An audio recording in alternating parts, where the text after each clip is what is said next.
kulamo siyaasadeed oo looga soo horjeeda madaxweynaha dowladda federaalka Soomaaliya Xasan Sheekh Maxamuud iyo nidaamka Villa Soomaaliya ayaa si isdaba joog ah wuxuu uga socdaa gudaha magaalada Nairobi ee caasimadda dalka Kenya. Kulamadan oo saacadihii la soo dhaafay ilaa iyo shalay ka dhacay gudaha magaaladaasi waxaa ka qayb galay Cabdi Faarax Shirdoon Saacid sidoo kale Maxamed Xuseen Roble iyo Maxamed Mursal Sheekh Cabdiraxmaan oo mar soo noqday gudoomiyaha golaha baarlamaanka ee federaalka Soomaaliya. Waxay sheegeen in ay durayaan wax walba oo aan u qalmeenin shacabka Soomaaliyeed iyo nidaamka dowladeed ee dalka. Waxayna sheegeen in ay ku biiri doonaan xubno mucaarad ah oo ka jira gudaha dalka gaar ahaan magaalada caasimadda ah Muqdisho, kuwaas oo ay ula jeedaan Sheekh Shariif Sheekh Axmed Cabdiraxmaan Cabdishakuur iyo kuwa kale oo xilligan aad u saluugsan nidaamka dowladda ay wax ku hageyso.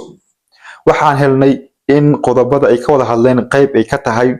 kulamadii ugu dambeeyay ee ka dhacay Villa Soomaaliya, shirkii ugu dambeeyay ee Muqdisho lagu qabtay, xafladii shaacinta xisbiga ee cadaaladda iyo wadajirka ee uu madax ka yahay Xasan Sheekh Maxamuud, isla markaana ay sheegeen inuu u yahay musharax u taagan qabashada xilka doorasho ee qof iyo cod sida ay tilmaameen. Waxay aad u saluugeen sida ay wax u socdaan 40 sano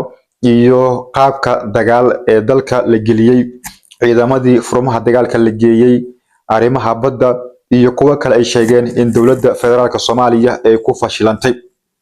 Saacadaha soo socda ama waqtiyada soo socda waxaa la rajeynayaa in natiijo ama war-saxaafadeed ay ka soo saaraan kulamadii ugu dambeeyay, waxaana u badan tahay in ay duraan natiijada shirkii madasha wadatashiga qaran la sheegay in lagu qabtay Muqdisho, ha yeeshee loo bedelay madal siyaasadeed oo ay ku jiraan xubnaha maamul goboleedyada ka jira dalka. Haddaba xaaladda siyaasadeed ee dalka ayaa waqtigan maraysa meel xasaasi ah, waxaana la leeyahay wixii laga diiday Maxamed Farmaajo ayay qoonsan yihiin xubnahan mucaaradka ah in uu ku dhaqaaqayo madaxweynaha dalka Maxamed Cabdullaahi Farmaajo waa Xasan Sheekh Maxamuud iga raali noqda in ay ka diidan yihiin. Haddaba adeegka ahaan aragti noocee ayaad qabtaa?